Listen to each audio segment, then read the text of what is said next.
크리스천은 왜 주식을 조심해야 하는가? 실제적 이유와 영적 이유에 대해서 말씀드리고자 이 영상을 만들었습니다. 사랑하는 여러분, 오늘은 아주 민감하지만 반드시 나누어야 할 주제를 말씀드리려고 합니다. 바로 크리스천이 왜 주식을 조심해야 하는가, 그리고 어떤 경우에는 아예 가까이 하지 않는 것이 지혜로운가에 대한 이야기입니다. 요즘 정말 많은 사람들이 은행 예금과 적금을 빼서 주식시장으로 몰려가고 있습니다.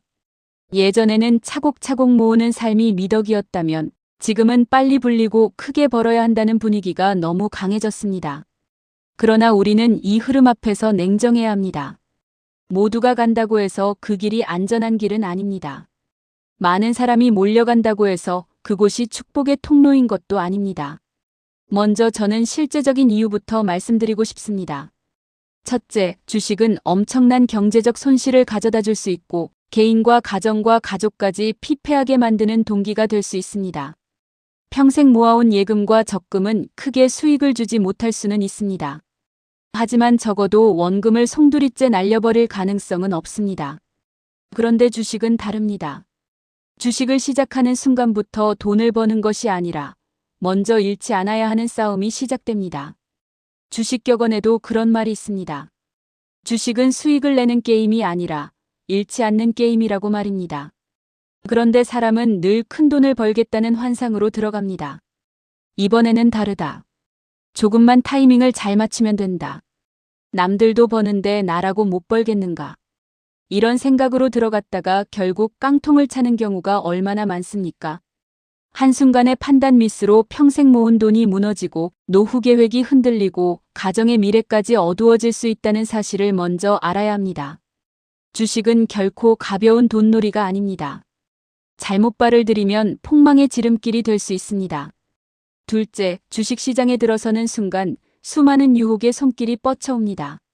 증권사 정보, 종목 추천, 뉴스 알림, 전문가 행세를 하는 사람들, 그리고 수많은 리딩방이 달콤한 말로 사람을 현혹합니다. 특히 처음 시작하는 사람들은 무엇이 진짜 정보인지, 무엇이 미끼인지 분별하기 어렵습니다.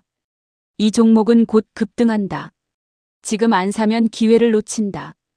이번 한 번만 따라오면 수익을 낼 수 있다. 이런 말들은 달콤하게 들리지만 그 끝은 큰 손실인 경우가 너무 많습니다. 유튜브에 나오는 수많은 수익 인증 영상들도 마찬가지입니다. 그 중에는 가짜도 많고 또 어떤 것은 극히 상위 몇 %의 사례를 마치 누구나 가능한 일처럼 포장한 것입니다. 그런 영상을 보고 마음이 흔들려서는 안 됩니다. 화려한 수익 사례 뒤에는 말없이 무너진 수많은 사람들의 눈물과 후회가 숨겨져 있습니다. 보여지는 것만 보고 뛰어드는 사람은 결국 시장의 먹잇감이 되기 쉽습니다. 셋째, 미수나 신용융자로는 절대로 투자해서는 안 됩니다. 이것은 정말 폭망의 지름길입니다. 내 돈으로 투자해도 위험한데 빌린 돈으로 투자한다는 것은 불에 기름을 붓는 것과 같습니다. 조금만 반대로 움직여도 감당할 수 없는 손실이 발생하고 순식간에 회복 불가능한 상태로 떨어질 수 있습니다.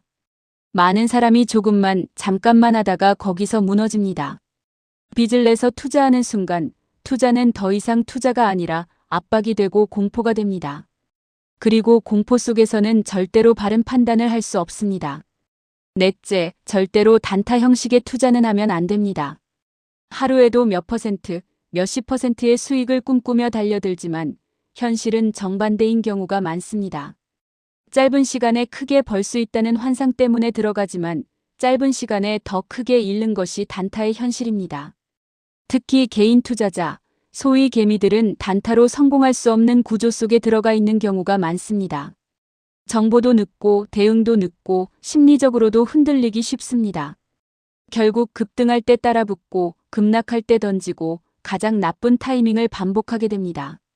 그래서 단타는 기술의 문제가 아니라 구조의 문제입니다. 개미가 유리한 판이 아니라는 것을 알아야 합니다. 다섯째, 한국의 주식시장은 많은 사람들에게 사실상 도박판처럼 인식될 정도로 변동성이 심해졌습니다.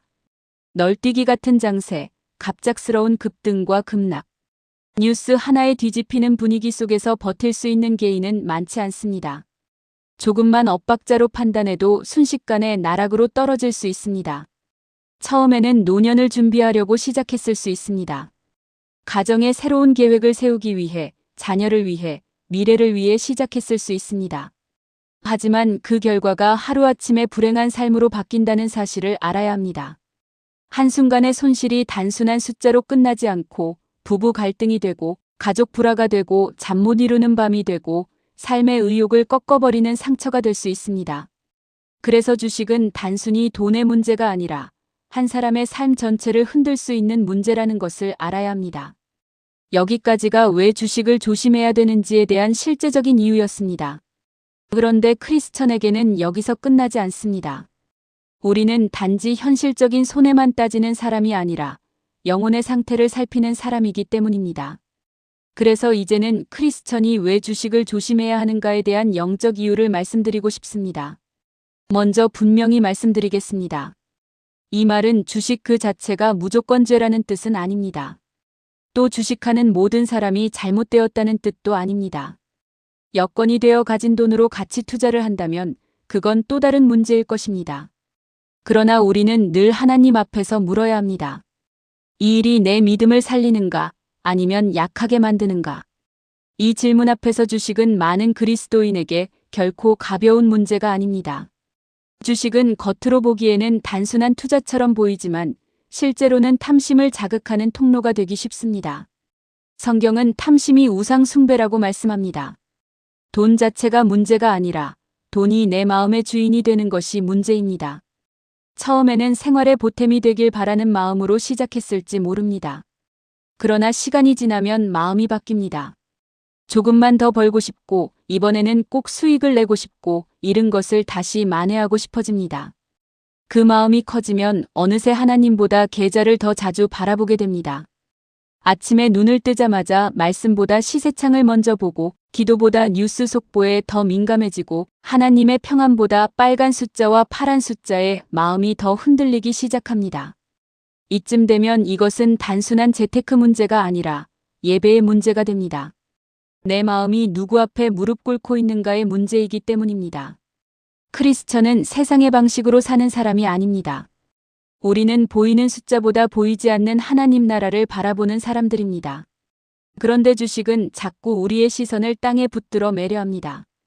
하루 종일 시장의 움직임을 따라 마음이 오르락내리락하게 만들고 작은 이익에는 흥분하게 하고 작은 손실에는 낙심하게 만듭니다. 이런 일이 반복되면 영혼은 점점 피곤해집니다. 겉으로는 내가 돈을 관리하는 것 같지만 실제로는 돈이 내 감정과 시간을 관리하게 됩니다. 또 하나 조심해야 할 것은 주식이 사람 안에 있는 조급함을 키운다는 점입니다. 하나님은 기다림을 통해 우리를 다루시지만 세상은 빨리 결과를 내라고 압박합니다. 신앙은 인내를 배우는 길인데 주식은 종종 조급한 열매를 약속합니다. 지금 들어가야 한다. 이번 기회를 놓치면 안 된다. 남들은 다 버는데 왜 나만 가만히 있나? 이런 생각들이 우리 마음을 흔듭니다. 그러나 믿음의 사람은 기회를 쫓는 사람이 아니라 하나님을 따르는 사람입니다. 세상은 타이밍을 말하지만 신앙은 순종을 말합니다. 주식은 또 우리의 영적 집중력을 흩뜨릴 위험이 있습니다. 기도할 때도 종목이 생각나고 예배드릴 때도 내일 장이 떠오르고 찬양을 불러도 마음 한편에서는 손익계산이 돌아갑니다. 그렇게 되면 겉으로는 신앙인일지 몰라도 마음 중심은 점점 세상의 계산법 속으로 들어가게 됩니다. 예수님은 한 사람이 두 주인을 섬길 수 없다고 하셨습니다. 하나님과 재물을 함께 섬길 수 없다고 하셨습니다. 이 말씀은 단지 부자만을 향한 경고가 아니라 우리 모두의 마음을 향한 말씀입니다. 또 우리는 주식을 통해 쉽게 비교의 죄에 빠질 수 있습니다. 누군가는 얼마를 벌었다고 하고 누군가는 큰 수익을 냈다고 자랑하고 누군가는 기회를 잡았다고 말합니다. 그러면 내 마음에 이런 생각이 올라옵니다. 왜 나는 안 되지? 나도 더 벌어야 하지 않을까? 저 사람보다 뒤처지면 안 되는데. 이 비교는 감사함을 빼앗아갑니다. 하나님이 오늘 내게 주신 은혜를 보는 대신 남의 결과를 바라보게 만듭니다. 그리고 비교는 결국 불평과 욕심을 낳습니다. 더 깊이 생각해보면 주식은 때때로 쉽게 얻고자 하는 마음을 키울 수도 있습니다. 성실히 일하고 땀 흘리고 맡겨진 자리에서 충성하는 살보다 짧은 시간 안에 더 많은 것을 얻으려는 유혹이 생길 수 있습니다. 물론 모든 투자가 다 그렇다는 뜻은 아닙니다. 하지만 우리의 죄된 본성은 언제나 지름길을 좋아합니다. 십자가의 길보다 빠른 길을 찾고 순종의 열매보다 즉각적인 보상을 원합니다. 그래서 우리는 스스로를 속이지 말아야 합니다. 정말 이것이 지혜로운 관리인가? 아니면 내 속에 있는 욕망이 신앙의 언어를 빌려 정당화되고 있는가를 살펴보아야 합니다. 여기서 중요한 것은 남이 하니까 괜찮다가 아닙니다. 정말 중요한 것은 이 일이 내 영혼에 어떤 영향을 주는가입니다. 어떤 사람에게는 큰 문제가 아닐 수도 있습니다. 그러나 또 어떤 사람에게는 이것이 기도 생활을 무너뜨리고 말씀 묵상을 약하게 하고 가정을 불안하게 하고 마음을 늘 초조하게 만드는 통로가 될 수 있습니다. 그렇다면 그 사람에게는 분명히 내려놓아야 할 영역이 되는 것입니다. 사도 바울은 모든 것이 가하나 모든 것이 유익한 것은 아니라고 했습니다. 할 수 있다고 해서 다 해야 하는 것은 아닙니다. 할 수 있어도 내게 덕이 되지 않는다면 멈출 수 있어야 합니다. 자유가 있다는 말은 무엇이든 붙잡을 자유가 있다는 뜻이 아니라 필요하다면 내려놓을 자유도 있다는 뜻입니다. 크리스천의 강함은 많이 소유하는 데 있지 않고 하나님 때문에 내려놓을 수 있는 데 있습니다. 혹시 지금 주식 때문에 마음이 흔들리고 있습니까? 수익과 손실의 감정이 매여 있습니까? 하나님보다 숫자에 더 민감해졌습니까? 평안보다 불안이 더 커졌습니까? 그렇다면 정직하게 하나님 앞에 서야 합니다. 주님, 내 마음이 어디로 향하고 있습니까? 이 질문을 해야 합니다. 그리고 필요하다면 멈추어야 합니다. 손해가 두려워도 멈추어야 하고 아까워도 멈추어야 하고 남들이 뭐라 해도 멈추어야 합니다. 영혼은 돈보다 귀하기 때문입니다. 우리는 세상을 따라 부름받은 사람이 아니라 예수님을 따라 부름받은 사람입니다. 우리의 소망은 차트에 있지 않고 우리의 미래는 시장에 달려있지 않으며 우리의 공급자는 세상의 시스템이 아니라 하나님 아버지이십니다. 주가가 오를 때도 하나님이 주인이시고 주가가 떨어질 때도 하나님이 주인이십니다. 그러므로 믿음의 사람은 돈의 흐름보다 하나님의 인도하심을 더 귀하게 여겨야 합니다. 마지막으로 말씀드립니다. 크리스천이 정말 붙들어야 할 것은 큰 수익이 아니라 깨끗한 마음입니다. 많은 정보가 아니라 분별하는 영입니다. 빠른 판단이 아니라 성령의 인도하심입니다. 주식을 할 자유보다 더 귀한 것은 주님 안에서 흔들리지 않는 자유입니다. 사랑하는 여러분, 혹시 주식이 여러분의 믿음을 흔들고 있다면 그것은 어느덧 영적 싸움의 자리가 된 것입니다.